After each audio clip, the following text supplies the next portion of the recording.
Bon, les gars, vous voyez, ça donne pas, ça donne pas. C'est-à-dire, à cette allure-là, moi, je ne sais pas ce qu'on va faire. Parce que il n'y a pas la carte pour dire non, on a des blessés, on a des absents, on n'a pas mis nos 11 types. Non, c'est le 11 type. C'est Araujo, c'est Koundé, c'est Cancelo, c'est Balde, c'est De Jong, c'est Pedri, c'est Gundogan, c'est Lewandowski, c'est João Félix, c'est Rafinha. C'est-à-dire, c'est le 11 qui est là, il n'y a pas d'excuse. Et le Barça arrive à nous faire, c'est-à-dire le contenu du match même en lui-même n'est même pas bon. Le contenu est vraiment catastrophique. Ça, on a qu'à se dire la vérité. Est-ce que lorsque vous êtes assis pendant ces 90 minutes en train de regarder ce match-là, est-ce que même vous avez pris un peu du plaisir à un moment donné? La réponse est non. Il n'y a pas quelqu'un. La majeure partie d'entre nous était assis là. Moi, j'étais assis là au début du match. Je me disais, bon, au fur et à mesure, peut-être que le niveau va s'élever. Mais non, au fur et à mesure même, le niveau baissait.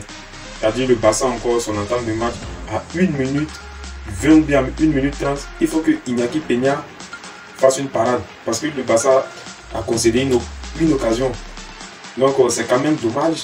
C'est quand même dommage parce que les buts, on s'est pris des buts à la 17e seconde. Ça même, je pense que ça doit être des records. On s'est pris des buts à la 30e seconde ou bien là. En fait, on s'est pris des buts tellement vite. Et puis on a concédé aussi beaucoup d'occasions tellement vite. Là, je parle même pas même de 2 minutes. Ce que je parle là, c'est un intervalle même de presque 10 secondes à 1 minute 30 ou bien 1 minute 40. C'est là. Et moi, dans ce match-là, sincèrement dit, je vais m'attaquer à des joueurs personnellement parce que d'abord, Balde son match. Moi, sincèrement dit, pendant les 90 minutes là, que je me suis assis, j'ai regardé, je n'ai même pas vu à un moment où je peux dire, ouais, Balde a fait une action, ça mérite quelque chose. Non. Balde, son match est catastrophique, son match n'est pas bon. Je n'ai pas envie d'utiliser le terme nul, mais Balde il s'approche de là. Son match, c'est même pas un bon match. Et là, on se rend compte pourquoi il est sur le banc.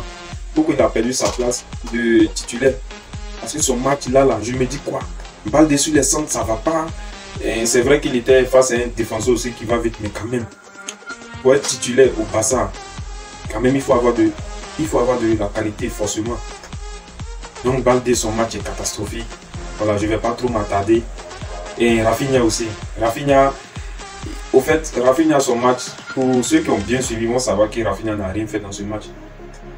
Alors, ils vont dire, bon, il a fait une passe, et il a eu des occasions, il tire sur le gardien. Mais Rafinha, en première période, là, toi, tu es un ailier, de surcroît un Brésilien. Au fait, j'ai l'impression qu'ils ont mis son mode brésilien là, sur mode avion. André, c'est pas encore activé, ou bien Rafinha, c'est pas un vrai Brésilien. André, c'est un gars d'à côté, ça doit être un Colombien, quelque chose comme ça, un peu plus, je sais pas. Nous tous on connaît les Brésiliens ici. La particularité d'un Brésilien, c'est que il s'est dribblé. Élimination 1 contre 1 là, depuis qu'ils sont enfants là, c'est ça même ils ont appris avant même de faire contrôle passe. Les Brésiliens là, c'est comme ça, on les apprend à jouer. On a vu des Ronaldinho, ça même c'est des grands, on a vu Neymar, même Vinicius même. Bon, actuellement c'est un grand Vinicius, mais Vinicius même au début, qui avait beaucoup de déchets hautes là. Vinicius quand même, au début, Vinicius driblait. Je me rappelle qu'il envoyait piquer dans les airs, dans les nuages ici, plusieurs fois. Mais pour Rafinha là, non. Parce que souvent, le Barça lance une contre-attaque. Et c'est Rafinha qui a la balle. Il est vite-à-vite devant lui son adversaire. C'est-à-dire à l'instant où Rafinha va éliminer cet adversaire là, c'est fini. Il est un boulevard vide. Mais non, il va essayer de temporiser, chercher une passe. Souvent, ces passes sont bonnes, mais la plupart du temps, c'est des passes à côté. Pourtant, tu es un ailier. Un ailier, sa première capacité, c'est de dribbler. Si toi, tu n'arrives pas à faire ça, là, nous, on va te mettre ça où ça. C'est parce qu'il y a mis la main, c'est parce que, bon, moi, comme je dis, il n'est pas encore assez grand, il n'a pas encore fini de bien manger. Sa croissance n'est pas encore ça. Sinon, Yamal ici, là, Rafinha va plus jouer encore. Parce que Yamal, même s'il a 16 ans, bien c'est 17 ans, quand même, tu donnes la balle à Yamal, il va te déposer un joueur. Pas forcément sur le champ, mais tu donnes au moins 3 duels à Yamal, il te remporte 2. Vaut la main, forcément. Et moi, c'est pour ça, dans ce match-là, je voulais voir plutôt Yamal que Rafinha. Et bon, Xavi opté pour Rafinha, il a des occasions.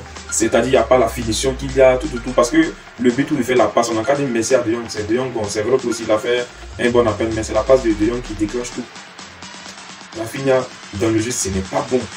Vraiment pas du tout. Pas du tout bon. Et il y a aussi comment il s'appelle, Lewandowski aussi, ça manque. Au fait, Lewandowski, c'est-à-dire l'âge où il arrive actuellement pour revenir, parce qu'il revient de blessure, même si ça a duré, ça va faire au moins plus d'un mois maintenant. Pour revenir à son niveau, j'ai l'impression qu'il n'arrive pas, parce que tous ceux qui étaient blessés voilà, sont revenus à un bon niveau. Même Rafinha, il est venu à son niveau. Voilà. De Jong, voilà, il excelle parce que voilà, dans la finition aussi, dans les gestes, ça manque de lucidité, tout, et c'est compliqué. Maintenant, Xavi aussi, tu rentres à la première mi-temps, tu vois que Rafinha, il donne pas. Bon, on continue toujours lui. Après, c'est compliqué. Et puis, quand Yamal maintenant fait rentrer Yamal, où il y a 1-1, c'est serré. Yamal peut rien faire. Yamal peut rien faire actuellement. Parce que de 1, il n'a pas cette maturité-là de rentrer dans un match qui est chaud comme cela. Il ne peut pas. Excusez-moi, mais il ne peut pas. Yamal devait commencer ce match-là. Et pour moi, Xavi aussi, Pedri aussi, ça ne donne pas. Parce que Pedri, ouais, il crée le jeu, mais souvent, dans les gestes finales, ça manque. Donc, souvent, il y a Fermin ici. C'est pas parce qu'aujourd'hui, on a pris tous nos milieux qui sont revenus de blessure qu'on va oublier les prestations qu'a fait Fermin Lopez. Parce que Fermin Lopez, quand il n'y avait pas De Jong, il n'y avait pas Pedri, mais c'est lui. Je pense qu'en UEFA, il marque, il a tellement fait que c'est pas normal que dans ce match-là, on ne puisse pas avoir Fermin à un moment donné. Parce que ça ne donnait plus. Et puis faire rentrer Gundogan, bon, Gundogan sort, Yamal rentre. Là, moi, je suis sûr que le milieu est cassé. C'est fini. Et même sur même le but qu'on a pris là. Mais la défense est passif. Tout le monde regarde jouer. Comme un joueur qui a le temps. La balle a rebondi combien de fois? 2 fois, si je ne me trompe pas. Il a le temps de caler, de fixer, de même feinter une frappe pour se mettre bien et ensuite d'enrouler. Comment ça, il ne va pas marquer? Quand tu as des joueurs à côté, ça ne donne pas. Sincèrement dit, dans ce match-là, peut-être que s'il y a un joueur vraiment qui était correct, peut-être que c'est, comment on appelle ça, Koundé. Koundé que j'avais beaucoup critiqué un peu, mais ce match-là, je l'ai trouvé beaucoup serein. Et puis aussi, sur la défense, pour finir, bon, il faut dire en défense aussi que nos centraux, mais à la relance, c'est pas du tout ça. C'est vrai aussi, on n'a pas Ter Stegen, mais à la relance, vraiment, ça manque. Parce qu'à la relance, je sens qu'il n'y a pas une certaine sécurité, une certaine confiance. Parce qu'à chaque fois, à la relance, moi-même, j'ai peur. Parce que Koundé à la relance, c'est pas ça. Araújo aussi à la relance, c'est pas forcément sa première qualité. Donc, ça devient compliqué. Et celui qui est très bon à la relance, c'est Christensen. C'est Martinez. Donc, souvent, vraiment, jouer avec 2 centraux comme ça, quand la relance, ça ne donne pas, c'est compliqué. Et le passage, ça déroule de derrière pour aller jusqu'à devant. En tout cas, dans ce match-là, il y a eu beaucoup de choses. Moi, sincèrement dit, je n'ai pas envie de mettre la faute sur Xavi, etc. Mais en tout cas, c'est l'entraîneur. Forcément, quand il y a des choses comme ça, c'est l'entraîneur à qui on va mettre la responsabilité. Donc aussi, Xavi aussi doit assumer ses responsabilités, assumer son choix aussi, parce que c'est comme ça aussi le football. Mais actuellement, là, la prise, elle est énorme. Parce que si le Real gagne, je pense qu'avant ce match, on était à 5 points du Real. Mais si le Real gagne, le Real, on a 7 points du Real. Et ça devient presque beaucoup. Parce que si on passe à 9 points, moi, il me dit que le championnat est bon. Sincèrement dit. Donc, c'est un peu tout pour cette vidéo. Je ne vais pas trop m'attarder. Il fait déjà tard. Donc, on se dit à la prochaine vidéo. Ciao.